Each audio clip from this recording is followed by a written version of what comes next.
Bismillahirrahmanirrahim. Assalamualaikum warahmatullahi wabarakatuh. Alhamdulillah, salatan wassalaman ala rasulillah, ma ba'du. Kaum muslimin, pada hari ini 3 April 2019, yaitu peringatan Isra dan Mi'raj Nabi SAW. Isra adalah perjalanan malam. Subhanalladzi asra bi'abdihi lailan minal masjidil haram ilal masjidil aqsa. Perjalanan malam Nabi SAW dari Masjidil Haram yang ada di Mekah, Arab Saudi, ke Masjidil Aqsa yang berada di Palestina. Perjalanan malam yang ditempuh hanya 1 malam. Perjalanan yang normalnya ditempuh selama kurang lebih 1 bulan perjalanan dengan kuda yang begitu cepat. 1 perjalanan pergi, 1 bulan pergi dan 1 bulan pulang. Kan tapi Nabi SAW menempuh dalam waktu 1 malam. Dan Mi'raj adalah proses Nabi SAW naik ke langit ke-7, berjumpa dengan Allah Subhanahu wa Ta'ala. Perayaan ini sering kita rayakan, mungkin setiap tahun sekali dalam setahun. Kan tapi pernahkah kita mengambil substansi dari inti Isra dan Mi'raj tersebut? Nabi SAW capek-capek pergi menempuh perjalanan jauh, naik ke langit. Apa yang Nabi dapatkan? Apa yang ingin Nabi capai? Kaum muslimin rahimakumullah. Tidak ada syariat Islam satupun kecuali Nabi mendapatkannya ketika Nabi berada di dunia.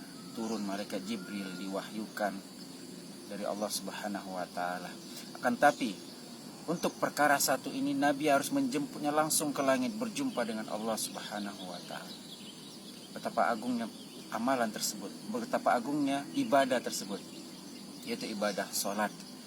Nabi SAW harus menjemput perintah sholat langsung berjumpa dengan Allah Subhanahu wa Ta'ala ke langit ke-7. Itu yang pertama. Kemudian pelajaran yang bisa kita ambil dari Isra dan Mi'raj, substansinya adalah kedua, kenapa Nabi ke langit ke-7? Kenapa Nabi harus bercapek-capek naik ke langit? Kalau kita beranggapan Allah tidak di atas, tidak di bawah, tidak di depan, di belakang. Kalau kita beranggapan Allah ada di mana-mana, kenapa Nabi tidak duduk di tempatnya, Allah datang?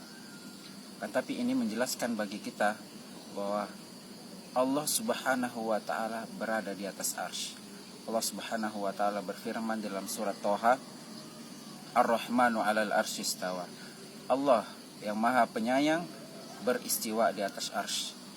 Dan ini menunjukkan akidah yang benar dan yang lurus adalah yang mengatakan Allah berada di atas arsy, bukan Allah di mana-mana, bukan Tuhan tidak di atas, tidak di bawah, tidak di depan, tidak di belakang, tapi Allah berada di atas arsy. Kaum muslimin rahimakumullah.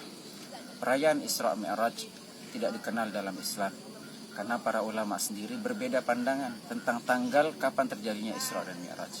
Kan tapi umat Islam yang benar-benar merayakan Isra Mi'raj adalah dengan melaksanakan substansi dari peristiwa Isra Mi'raj tersebut, dengan melaksanakan sholat, karena Nabi SAW menjemput sholat ketika itu, dengan meyakini Allah berada di atas arsy, dengan meyakini dan beribadah sepenuh hati kapanpun dan dimanapun, bukan ketika momen-momen tertentu, bukan ketika peristiwa-peristiwa tertentu. Maka kami boarding Imam Syafi'i pun mengajarkan kepada santri kami bahwa Isra Mi'raj adalah peristiwa yang penting, peristiwa yang tidak pernah dialami oleh seorang nabi pun kecuali Nabi kita Muhammad SAW. Peristiwa yang mungkin secara logika tidak bisa terfikirkan. Peristiwa perjalanan yang begitu panjang hanya ditempuh oleh Nabi SAW dalam 1 malam.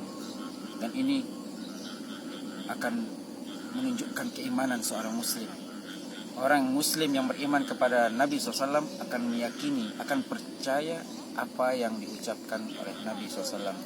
Wa tasdiquhu fi ma akhbar, dan meyakini apa yang diucapkan, apa yang dikabarkan oleh Nabi SAW harus kita yakini dengan seyakin-yakinnya. Maka dari kaum muslimin, perayaan Isra Mi'raj bukan merayakan, bukan momentum, tapi perayaan Isra Mi'raj adalah merayakan, melaksanakan ibadah dan meyakini akidah yang ada padanya. Syukran. Assalamualaikum warahmatullahi wabarakatuh.